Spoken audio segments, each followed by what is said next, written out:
Today, we continue our discussion on backlog psychology. If you haven't listened to the last couple of episodes, this is a series of episodes about various parts of psychology that might affect the way you think about work that is to be done, work that is yet to be done. And we talked a little bit about things like the Zeigarnik effect. I recommend, if you're interested in this topic, if you enjoyed this episode, to go back and listen to those previous ones. They are not in any kind of order, so you can go back and listen to them. I believe we've had 2 so far, and this is the 3rd one. In this episode, we're going to talk specifically about something that most managers take for granted. Most managers take this for granted. Think about anything that you would like to get better at doing.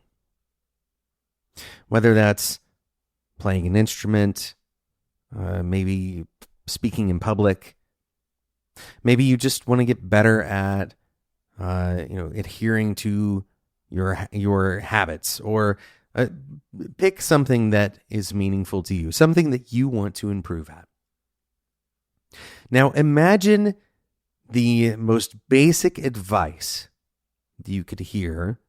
Let's say if you're a child growing up and somebody is giving you advice on how to get better. If you imagine any kind of sport that you might want to take part in, how do you get better at that sport? Hopefully, all of you who are listening fill in the blank with the advice to practice. To continue practicing. Practice over and over and over. Practice to the point where it almost feels grossly repetitive. You're so used to whatever this motion is, whatever this particular way of thinking is, and it starts to become second nature. You've worked it in to your kind of muscle memory, if you will. Practice is something that we know is a critical part of improvement. It's a critical part of improvement in almost any task that we want to improve at, which is why you almost universally would hear that advice. And so if we are supposed to practice, we could look at what practice tends to look like. Usually practices are structured very similarly from one to the next. You're likely to try to do the thing that you did before again, incorporating the adaptations that your brain or your body has made since the last practice session, and you continue with this iteration process with minor adjustments. Now, you might add something new, but overall, practice is repetitive. You do very similar things from one week to the next, one practice session to the next. Now, let me ask you a question. If you are a software engineering manager, if you're managing a backlog, if you're a Scrum Master, are you creating an environment where your team is able to practice? Think about this question for a second. Are you creating an environment where your team is able to practice? What does this mean? It means that the environment is predictable, it's stable, it's repetitive enough, it is consistent enough. You're doing the same things over and over enough that your engineers, your ICs, your team is able to adapt, make small adaptations, and get better over time. It doesn't mean that you never have an extra meeting, that you never have something that colors outside of those lines, something that keeps things a little bit dynamic. But overall, your team is only going to be able to practice if your ceremonies, if your team's scheduling, if it looks similar to the last iteration. 1 week to the next looks very similar. So the easy way to evaluate this is to ask a couple of your team members in your next one-on-one, or if you're a lead engineer, send a message to a team member and say, can I take a look at your calendar, at your work calendar? And can I look at the next couple of weeks on your calendar? Look at the last couple of weeks on your calendar.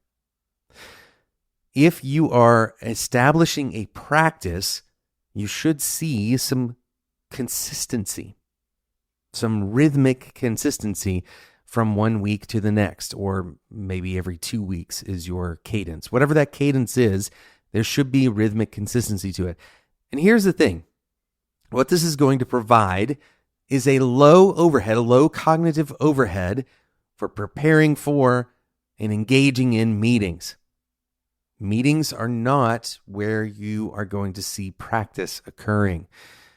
Meetings might be the venue for practice, but if you keep on holding ad hoc meetings, if you keep on calling random meetings one-off, on the day of, this is akin to telling your team that it's time to practice on a new court today.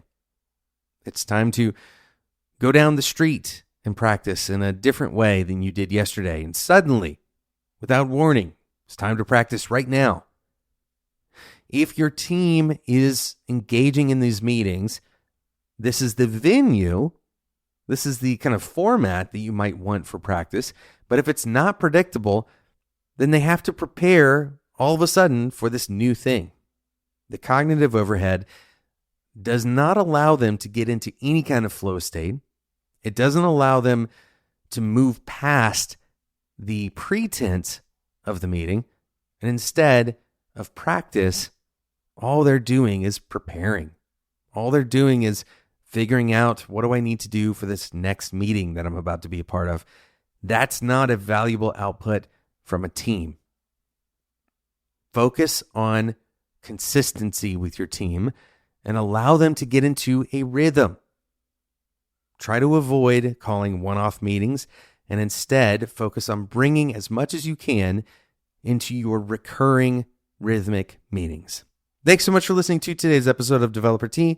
I hope this was an enjoyable, insightful episode of the show in this series about backlog psychology. Hopefully this hits home for some of you. If you are an engineer, I encourage you, if you have some kind of influence over your meeting structure or over your own calendar, try to implement this. Try to create some kind of rhythmic structure to your weeks, to your days.